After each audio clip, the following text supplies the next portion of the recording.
관련 소식 최진봉 성공회대 교수 전지현 변호사님과 함께 짚어보겠습니다. 네, 추미애 법무부 장관의 직무배제 조치 이후 윤석열 검찰총장도 대응을 시작했습니다.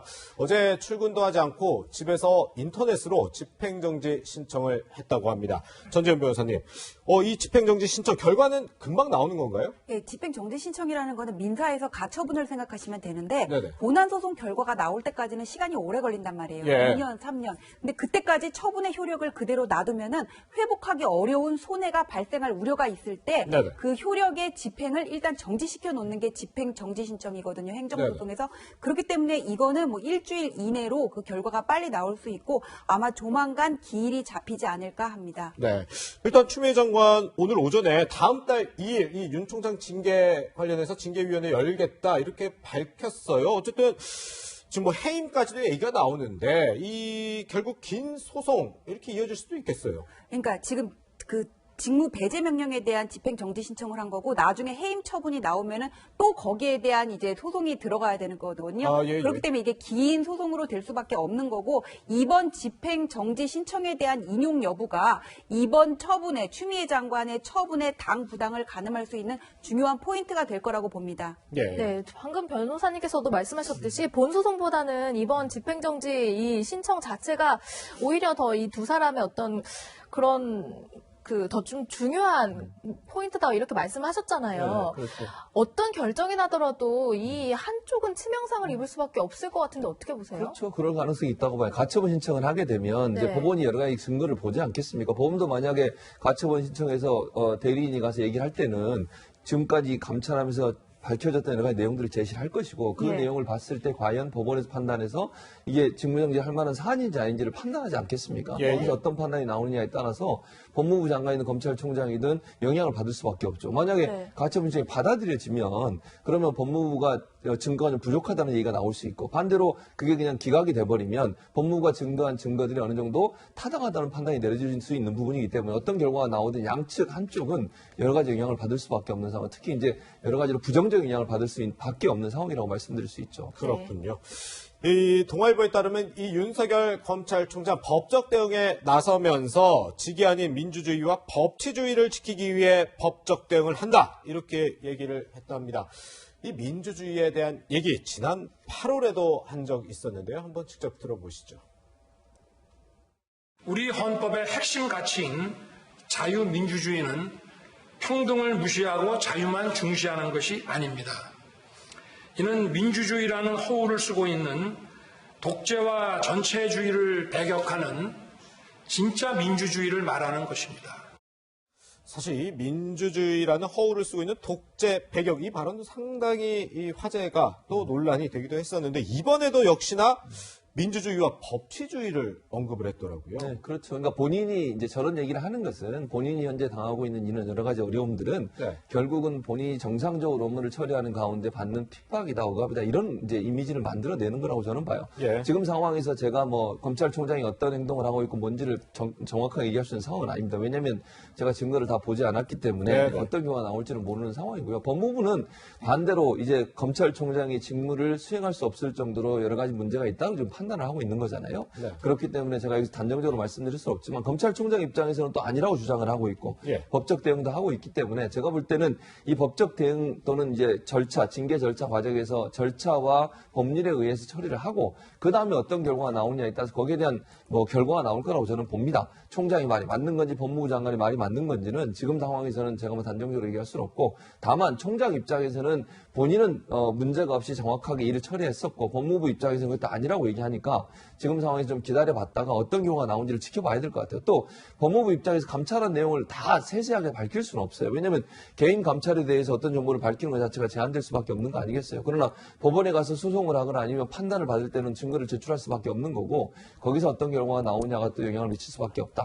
그렇기 때문에 지금은 기다리면서 어떤 경우가 나온지를 좀 지켜봐야 될 것 같습니다. 네, 윤석열 총장의 법적 대응에 나선 가운데 추미애 장관은 어떤 생각을 가지고 있을까요? 오늘 영상이 준비되어 있습니다. 울지 마세요. 울지 마세요. 울지 마세요. 아니, 원장님이 책임 지시겠다고 하는데요. 어떻게 보시나요? 네. 총장께서 법적 대응하겠다고 하셨는데 이에 대한 입장 한 말씀만 부탁드립니다. 일선 평검사들 반발 움직임에 대해서는 좀 어떻게 보고 계신가요? 국정조사하자는 이야기도 있는데요. 어떻게 보고 계시나요? 오늘 법사위 전체 회의 열리시면 나오셔서 이야기하실 건가요? 잠시만요. 장관님 지금 참여연대까지 장관님 조치가 부적절하다고 비판하고 있는데 하실 말씀 없으신가요? 문건 작성한 당사자는 사찰이 아니었다고 부인하고 있는데 여기까지만. 내가 넘어질 것 같아 라는 말 이외에는 기자들의 질문은 여전히 대답을 안 하고 있는 가운데 이 직무 배제 결정, 징계 청구한 다음 날 바로 대검을 압수수색했잖아요. 네, 그렇죠. 왜 한 거예요? 또 추가 감찰 지시도 했다던데. 그렇죠. 그러니까 이 압수수색의 가장 중요한 이유는 뭐냐면 이 판사들 사찰 문제와 관련된 거예요. 네. 그러니까 지금 그 대검에 있는 부서에서 문건을 만들었고 그 문건이 총장에게 보고가 됐고 총장이 그걸 수사하고 있는 담당 검사들, 공판 검사들한테 갖다 줘라라고 얘기했다는 게 지금 법무부에서 밝힌 내용 아니겠어요? 근데 그 내용에 이제 법무부가 2차로 밝힌 입장을 보면 개인정보, 즉 권한이 없는 사람이 정보를 수집해서 그걸 거기에 포함시켰다고 하는 내용이 포함되어 있어요. 근데 어떤 내용인지 나오진 않습니다, 현재는. 그 내용이 뭔지는 모르겠고, 그와 연관해서 지금, 법무부 장관이 지시한 건 뭐냐면, 대검의 그 부서, 그 문서를 만들었다고 하는 부서에 대한 압수수색 영장을 신청을 했고요. 법원에서 발부를 했어요. 예. 아마 이제 제가 그냥 생각해 보건데 법원에서 영장을 발부했다는 뭔가 혐의가 있는 부분이 어느 정도 인지가 됐기 때문에 저는 발부했다고 봅니다. 그렇지 않다면 압수수색 영장을 그것도 대검을 상대로 그렇게 발부할 수 있는 상황은 아니라고 보거든요. 네. 그러니까 사찰과 관련해서 뭔가 의심이 들 수 있는 부분이 있었을 가능성이 있다는 생각. 그걸 가지고 더 자세하게 사찰 관련된 내용이 있는지 없는지를 살펴보라는 거예요. 그러니까 네. 이번에 압수수색 영장의 내용은 대검에서 그 문서를 작성했던 그 부서에 대한 압수수색 영장을 통해서 그 부서가 혹시나 판사 사찰과 관련해서 또 다른 어떤 불법적인 행위가 있었는지 없었는지를 살펴보기 위해서 증거 수집을 위해서 압수수색을 한 것이고 그와 관련해서 만약에 문제가 있다면 형사적인 처벌까지도 하겠다고 하는 입장이라고 법무부는 밝히고 있는 상황입니다. 네, 그런데 압수수색할 사유가 충분히 있다 법원이 뭐 그렇게 판단했을 수 있어요.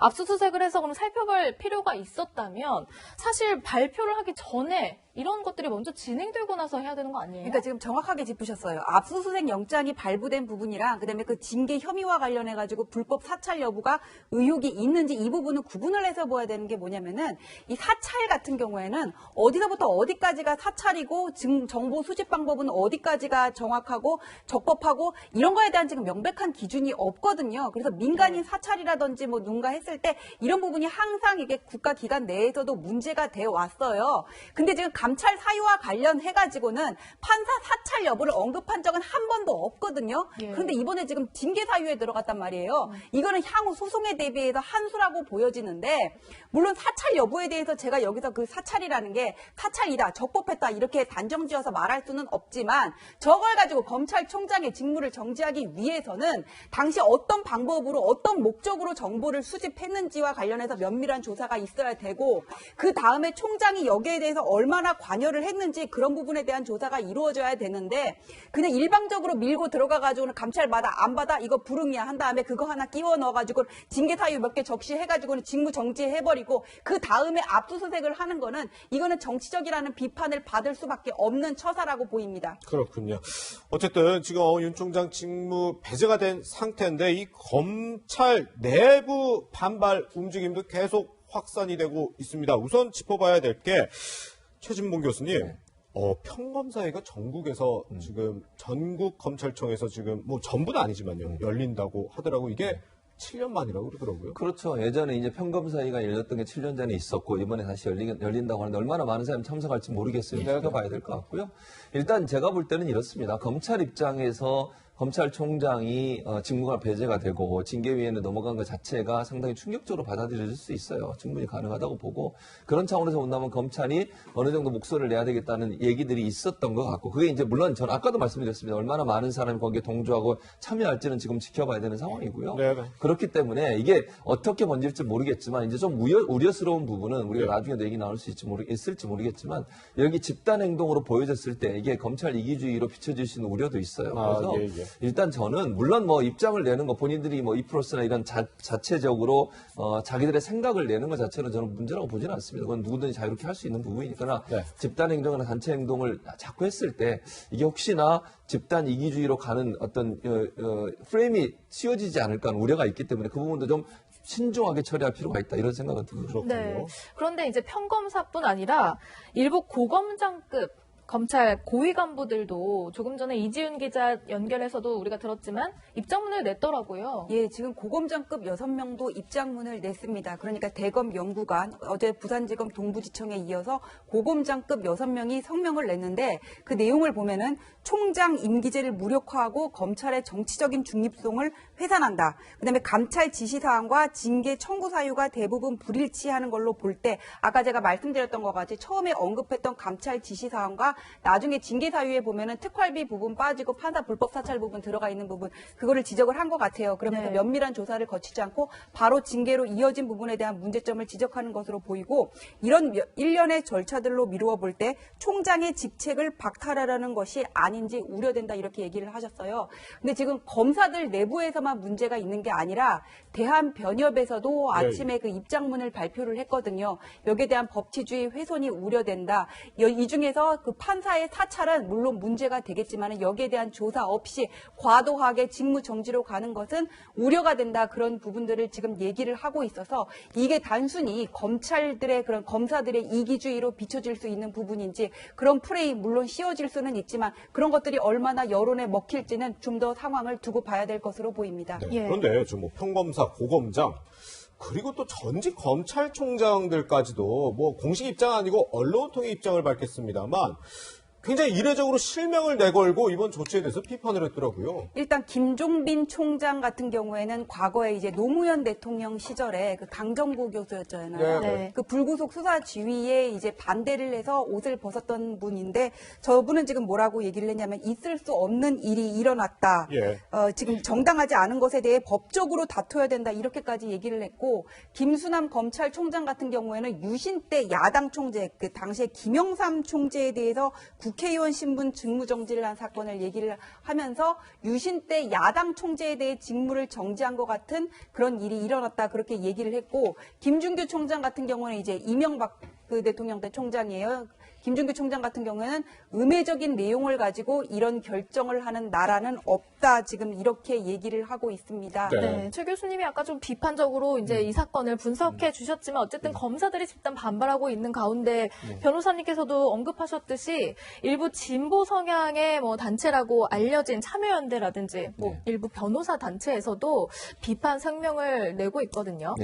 변호사 협회에서. 네, 그렇습니다. 그러니까 지금 말씀하신 것처럼 기본적으로 많은 정보가 지금 제공이 되고 있지는 않아요. 그러니까 법무부 장관이 나와서 얘기했던 내용들 6가지 내용에 대해서 본인이 이제 기자회견을 하고 그리고 나서 구체적인 내용이 나오지 않다 보니까 거기에 대해서 이제 의문을 제기하는 부분들이 있는 것 같습니다. 예컨대 판사 사찰 문제 같은 경우도 개인적인 정보, 즉 법적 권한이 없는 사람이 어떤 개인정보를 접속을 해서 그래서 개인정보를 이용했다면 그건 불법이잖아요. 그건 정말로 잘못된 일입니다. 그런 일이 정말 있었다고 하면 이거는 정말 처벌받아야 될 일이라고 저는 보거든요. 그리고 총장이 그걸 묵인했거나 아니면 그걸 하라고 지시했다면 그건 더 큰 문제죠. 근데 그분의 구체적인 증거나 이런 부분 나온 건 아니에요. 지금 얘기만 나온 거지. 그러다 보니까 아마 그런 부분들이 아직 명확하게 밝혀지지 않은 상태에서 현 상태에서 직무를 정지하는 게 맞느냐라고 주장을 하시는 거고요. 이제 법무부는 그런 부담감이 있음에도 불구하고 그렇게 했다는 건 어느 정도 증거가 있을 거라고 저는 개인적으로 생각을 합니다. 물론 저도 보지 못했고 어떤 내용인지 모릅니다.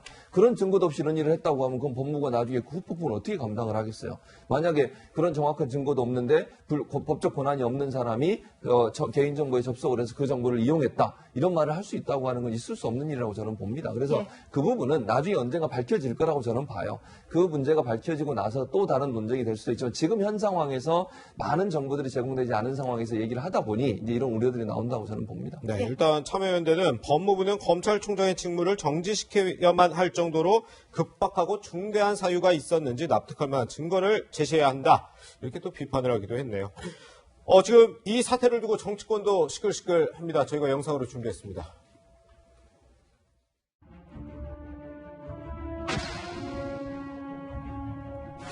전체 A를 개의를 한다고 해서 윤석열 총장이 지금 대검에서 출발했다는 지금 전언이 있거든요.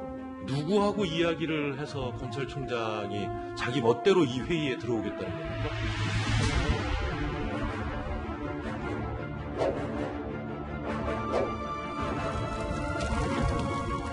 해임도 할 수 있는 그러한 권한을 가지고 계신데 어찌 이런 사태를 아껴놓고서 우리 청와대든 또는 정부든 또는 집권여당이든 만에 하나 권력을 누리고 있다면 그 점에 대해서는 정말 엄정한 그런 자세로 임해 주시기를 바라고요.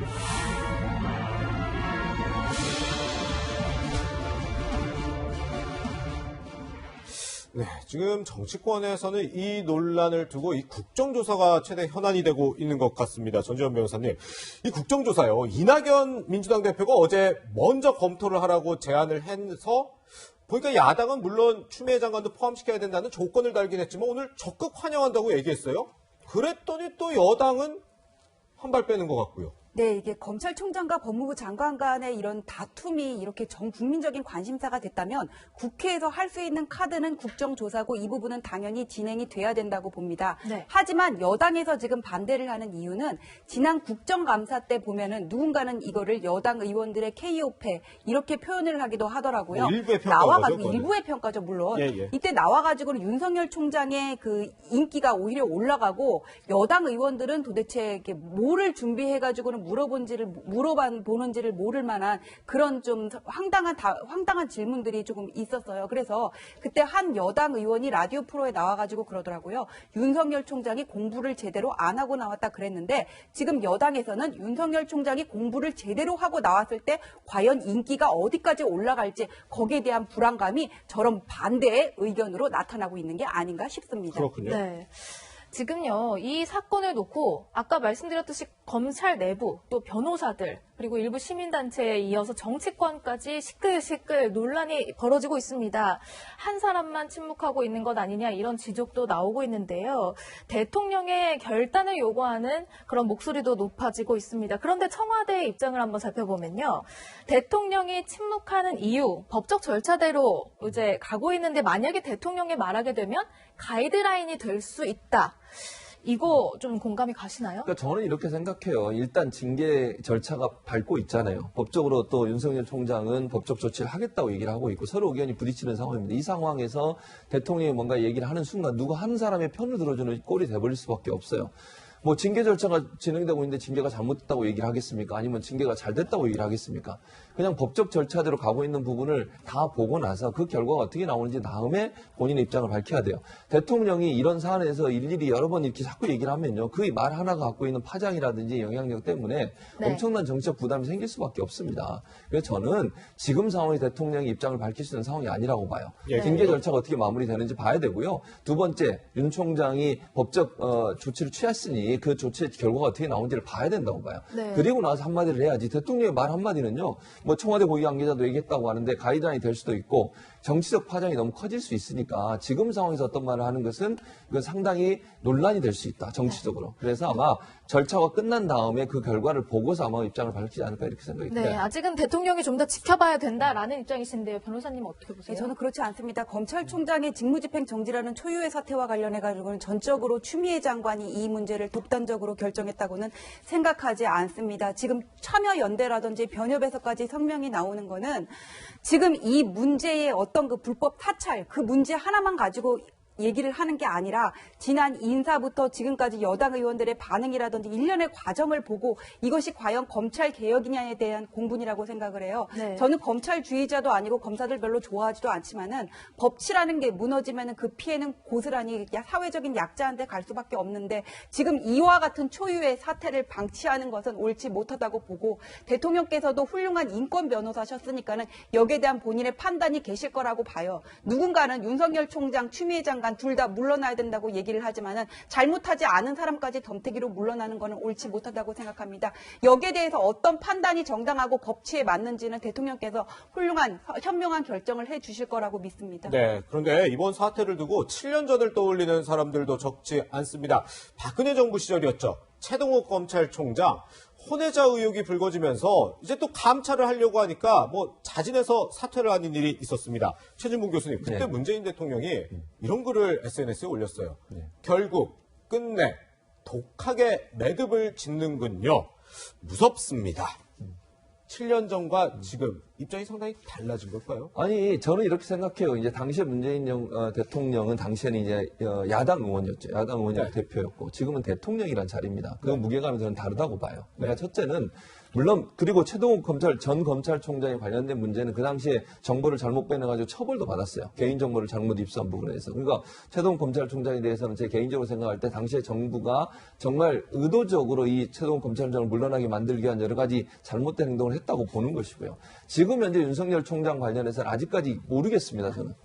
어떤 결과가 나올지. 즉, 법무부에서 얘기하는 주장과 윤 총장이 얘기하는 주장이 너무 대립되고 있는 상황이고, 이게 의도적으로 한 것인지, 아니면 정말 윤 총장이 직무를 할 수 없을 만큼의 잘못된 일을 했던 것인지, 그건 증거가 더 밝혀지면 충분히 나올 거라고 저는 생각을 해요. 그래서 이걸 단순히 그 당시에 최동욱 전 검찰총장과 윤석열 총장의 상황을 지금 단적으로 대비할 수 있는 상황은 아니다. 나중에 결과가 어떻게 나오느냐에 따라서 그게 비슷하게 갈 수도 있고 전혀 다른 상황이 될 수도 있기 때문에 지금 상황에서 대통령이 무슨 얘기를 하는 거는 그 당시에 말하는 것과는 차이가 있다고 생각하고, 이거는 제가 아까도 말씀드렸습니다만 어떤 결과가 나온지를 지켜보고 거기에 대해서 대통령이 얘기하는 건 저는 맞다고 봐요. 최진봉 교수님이 이렇게 분석을 해주셨는데요. 국민의힘 주호영 원내대표는 또 이런 시각으로 바라봤습니다. 민주주의의 밤, 암흑의 터널, 불통과 비정상을 확인한 만남, 답답하네요. 국민 대부분이 느끼고 있는 현재의 마음 상태입니다.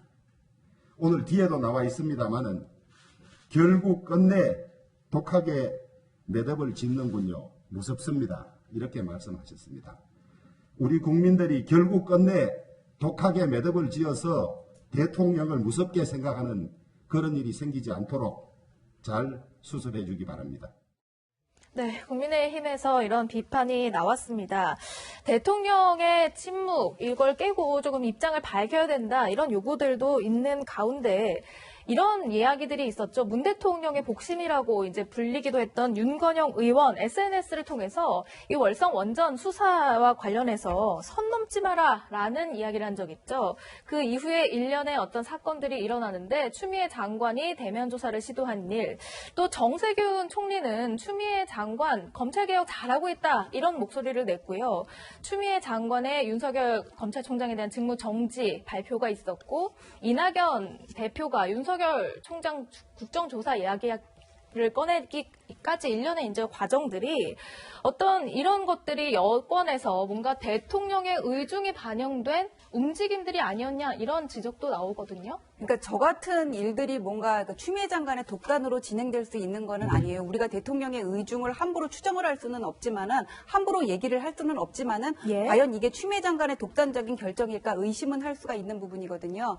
윤석열 총장이랑 지금 이 정권과의 관계가 틀어지기 시작한 거는 조국 장관 수사부터이고, 그다음에 울산함명 수사 있었고, 그다음에 인사 대이동 있었고, 그때 인사 경질이라고 얘기를 했잖아요. 윤 사단에. 그 다음에 이제 월성 1호기 압수수색하고 지금 같은 이런 감찰이 진행이 됐는데, 그게 전부 다 공통점을 찾아보면은, 공통 분모를 찾아보면은 현 정권을 겨냥한 수사였단 말이에요.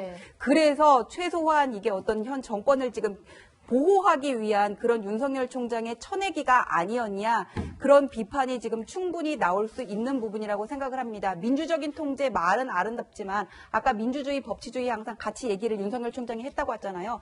민주주의라는 거는 사람에 의존을 하는 거기 때문에 어떤 법적인 요건과 절차를 무시하면은 그거는 남용으로 이어질 수밖에 없거든요. 그래서 이 같은 어떤 윤석열 총장에 대한 그런 견제, 지금 이러한 조치들의 중에서 조치들이 과연 법치주의의 기본을 준수한 그런 조치였는지, 여기에 대해서는 과연 얼마나 많은 분들이 공감할까 싶습니다. 네, 방금 얘기한 윤건영 의원 선 넘지 말라, 이 얘기 바로 이 원전 수사 때문에 나온 얘기죠. 그래서 윤석열 총장에 대한 일이 좀 일단락되면 이 수사를 하고 있는 대전지검에 대한 인사조치가 있지 않겠냐, 이런 전망까지도 나오고 있는데, 어제 공교롭게 정세균 국무총리가 산업통상자원부, 이 원전 관련된 부처를 방문했습니다. 한번 보시죠. 최근에 여러분들이 참 크게 마음고생을 하고 있는 걸 잘 알고 있고, 참으로 안타깝고 걱정을 많이 해왔습니다. 저는 여러분들이 잘 이겨나갈 것으로 확신을 하고 또 여러분들의 선배들이 여러분들과 함께 할 것이라고 믿습니다. 너무 움츠러들지 말고 어깨 펴고 여러분들 당당하게 앞으로 계속 전진해 주십사 하는 말씀을 드리고 싶습니다. 네, 지금 대전지검이 이 뭐 자료 폐기 의혹 이런 걸 두고 지금 원전 관련 수사를 하고 있는데 이 당사자 중에 하나가 산업통상자원부인데 총리가 여기를 방문해서 어깨를 펴라. 시기적으로 참 공교롭네요. 그러니까 이게 이제 그렇게 정치적으로 이해할 수도 있지만 저는 이렇게 생각해요. 일단 산자부에서 잘못한 일이 있으면 그건 처벌받아야 된다고 저는 봅니다. 만약 폐기를 했거나 불법적인 행동을 했으면 그건 처벌받아야죠. 근데 그 사람들이 전체는 아니잖아요. 그러니까 산자부의 공무원들이 여러 명이 있고 거기서 일하는 분들이 어깨 펴고 열심히 일하는 말은 이런 일 때문에 너무 움츠러들지 말고 본인의 업무에 충실해달라 이런 의도로 저는 봅니다. 저게 뭐 정치적으로 산자부가 잘못한 게 없다 이렇게 얘기했다고 저는 보지는 않고요. 그 일에 가담해서 그 일을 했던 사람은 불법적인 일이 있었다고 하면 수사를 통해서 처벌받아야 한다는 게 저는 맞다고 보고요. 다만 그렇다고 산자부 전체가 너무 움츠러들고 그것 때문에 일을 하는데 여러 가지 어려움이 있으면 안 되니까 총리 입장에서 그분들에게 열심히 일하라고 격려하는 메시지를 던졌다. 그렇게 이해합니다. 그렇군요. 앞서서 참여연대가 성명을 통해서 입장을 냈다 이런 언급이 있었는데 이건 성명이 아니고 논평 형식이었다는 점 바로 잡도록 하겠습니다. 네, 두 분과는 여기서 인사 나누겠습니다. 고맙습니다.